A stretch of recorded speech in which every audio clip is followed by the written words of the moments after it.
Padari Varehi Guru Godal Avi Padai Hide Vagai Shulladi Shetri Nilladi Manu Kallodi Adi Taleki Kuluku. When you do abhinayam, to be yourself, never try and be somebody else. Get the natural look. Your natural beauty should come through. Don't enforce something else. What you are, and even whether you cry or you are upset or whether you're doing something of that sort in your abhinaya, if you are yourself, that is beauty.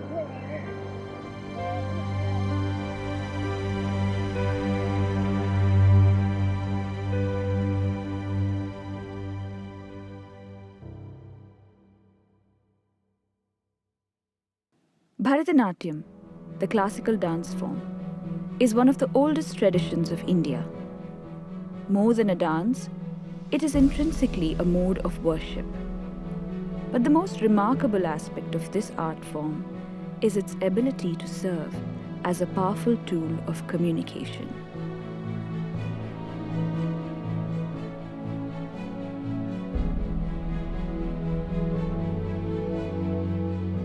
Guru Sishya Parampara, or the knowledge transfer between the Guru and the student, is a key aspect of the Indian way of life that has propagated various art forms across the centuries. The contributions of these gurus, who tirelessly serve the art as a way of life, have created and fortified a unique identity for our art forms. Guru Hemamalini Arni is one such teacher who made significant contributions to the field of Bharatanatyam, thereby shaping the lives of many young artists.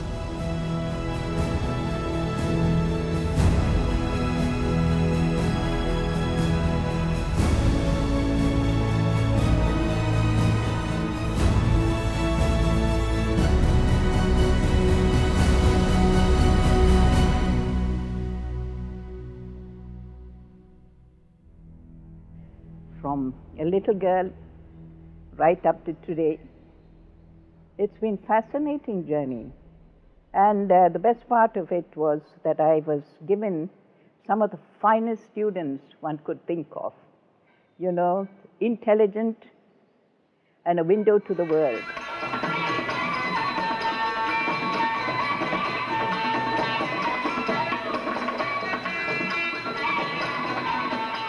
Can't imagine anybody having that luck.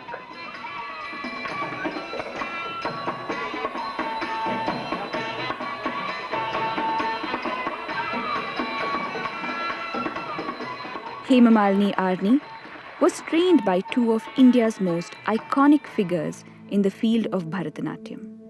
She learnt Abhinaya from T. Balasaraswati, a Padma Bhushan awardee, who was an internationally renowned exponent coming from one of the greatest families of artists, including Maestro Veena Danammal.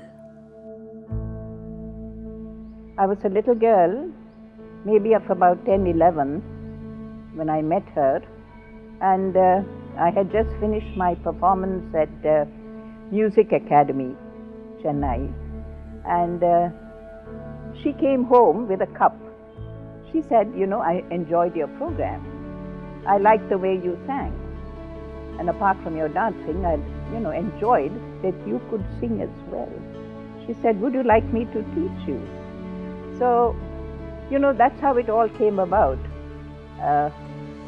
Today when I think of it, I say, how lucky could I have been? It was a small house, upstairs and downstairs, that was near the railway tracks. And each and every 15 minutes, the train used to go by. And it was, the whole house shook. and it was like, marbles in a box. But no, you got used to it. And there was this brilliant lady teaching me one-to-one. And she was highly, what shall I say, emotional at times, depressed at times, full of happiness sometimes. And the way she taught me was fantastic.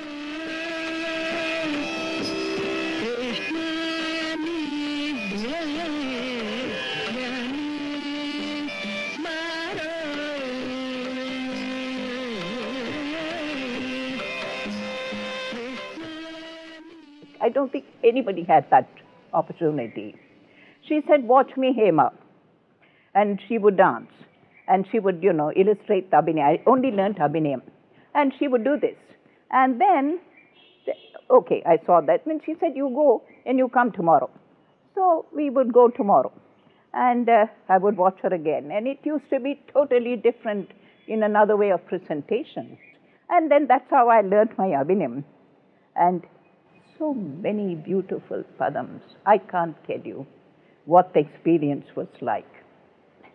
A long time after, when I went to Chennai, I went across to meet her, and she got so emotional to see me. She said, "Yen Hema Arni," and she put her arms around me, and she was so sweet. And that's the story of Bala. And after that, I never saw her. She passed away.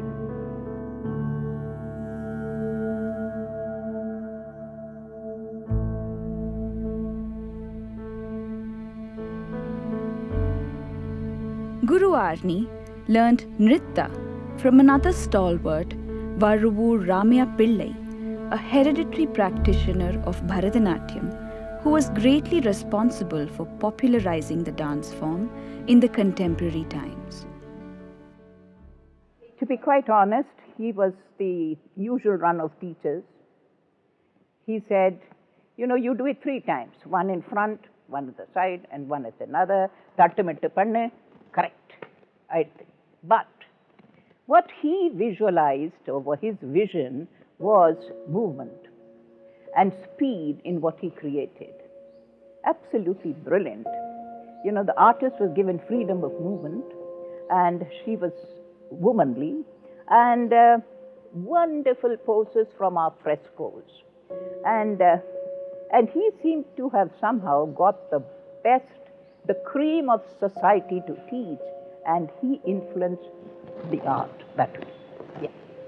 It's been 2 decades this June since I've known Guru Hemamalini Arni.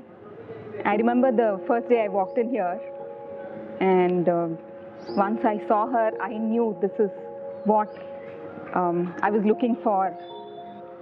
She's been my guru, she's been my mentor, she's been my guide, she's been my mom. She's been everything for, I think I'm talking for all my colleagues from dance class when I say this. All those ballets of hers, each one so different from each other. So all these make everything about her so different, so fresh, so modern, I should say, for somebody her age especially.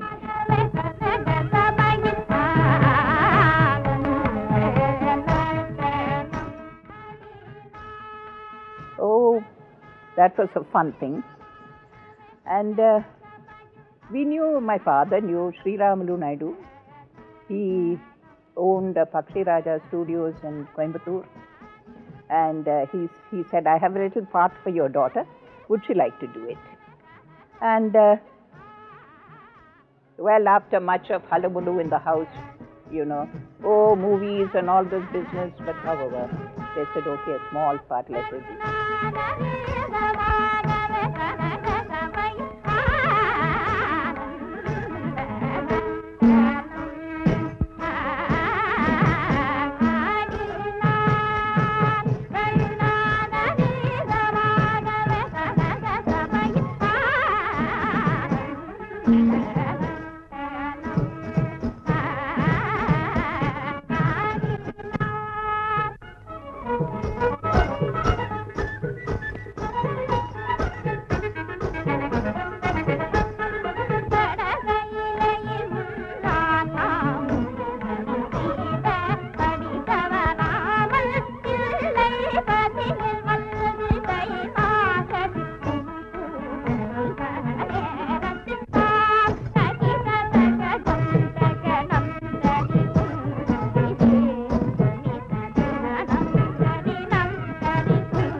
there I went off with my mum and Ramaya Pillai.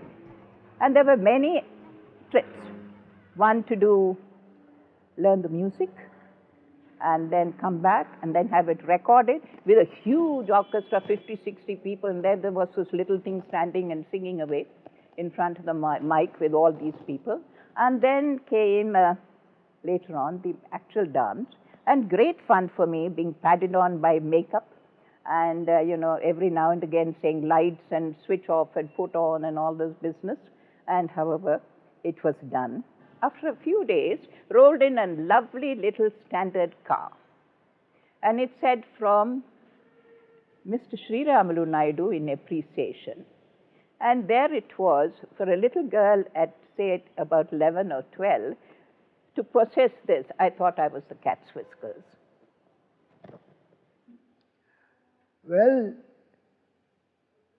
I was fond of Western music, not South Indian music. But I saw a very pretty girl in performances. And then I attended one of the performances and then found that she was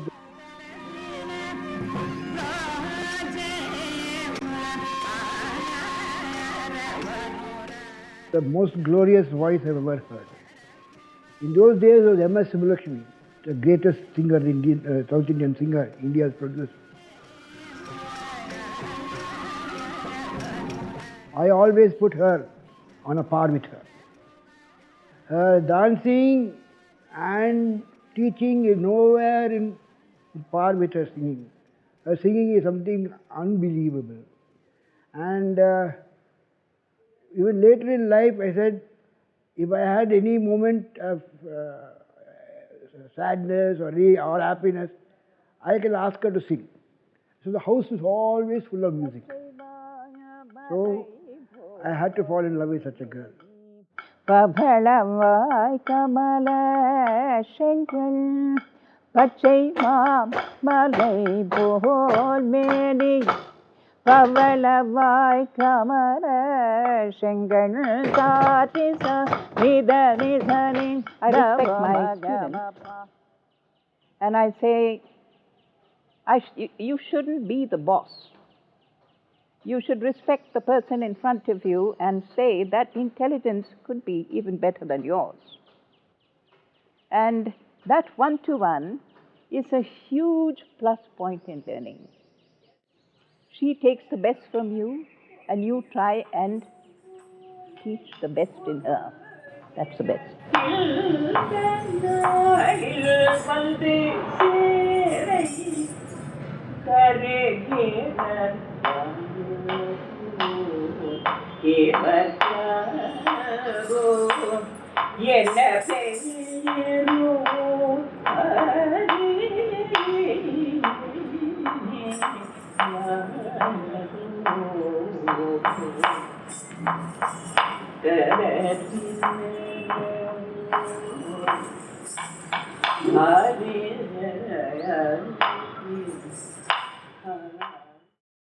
I suppose one of the main dignitaries I danced for was, of course, Nehru.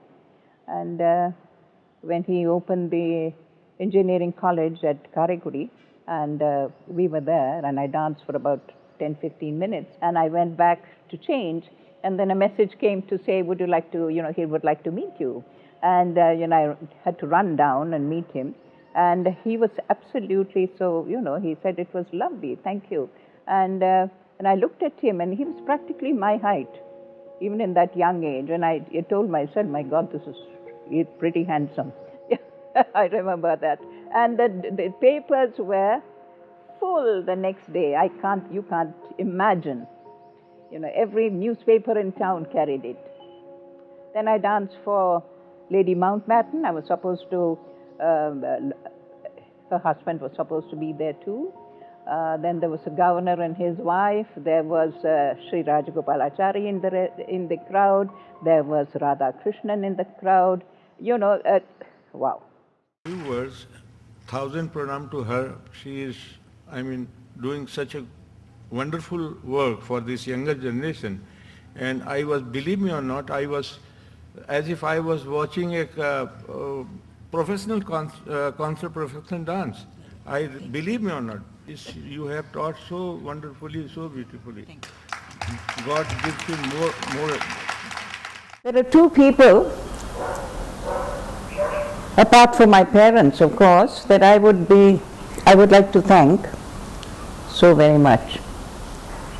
Let me first talk of my sister Padmini, who shared the young years of course, both of us, the platform for both music and dance.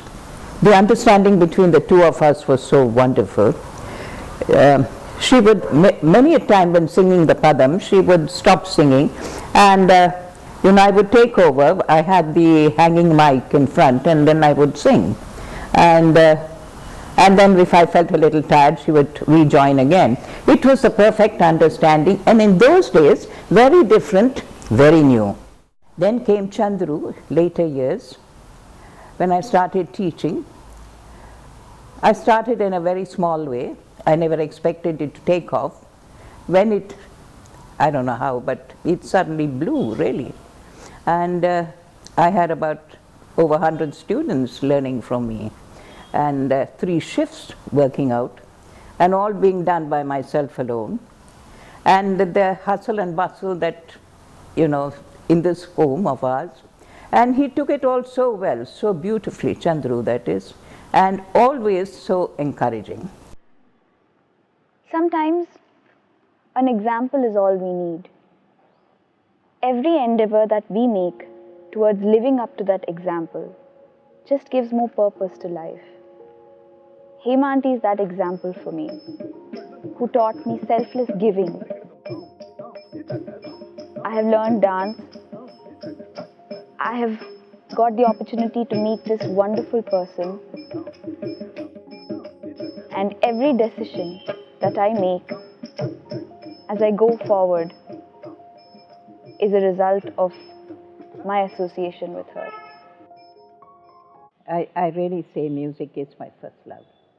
And I don't think many people could say that they learned from a great exponent of the art, Maharajpuram Vishwanath Iyer. Yeah, I loved him.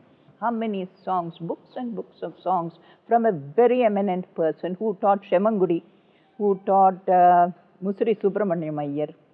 And it was, so wonderful, believe you me. Nobody could have asked for better.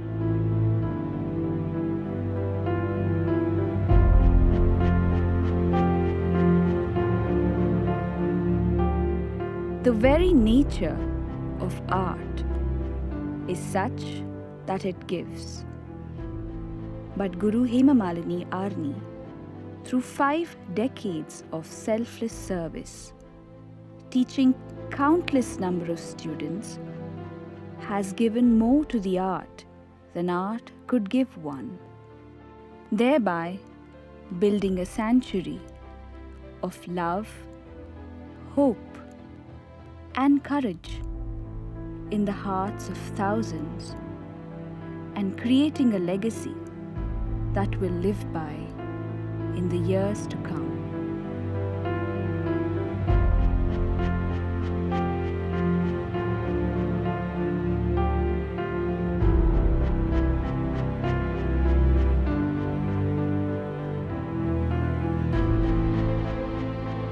It's been a wonderful 2 decades.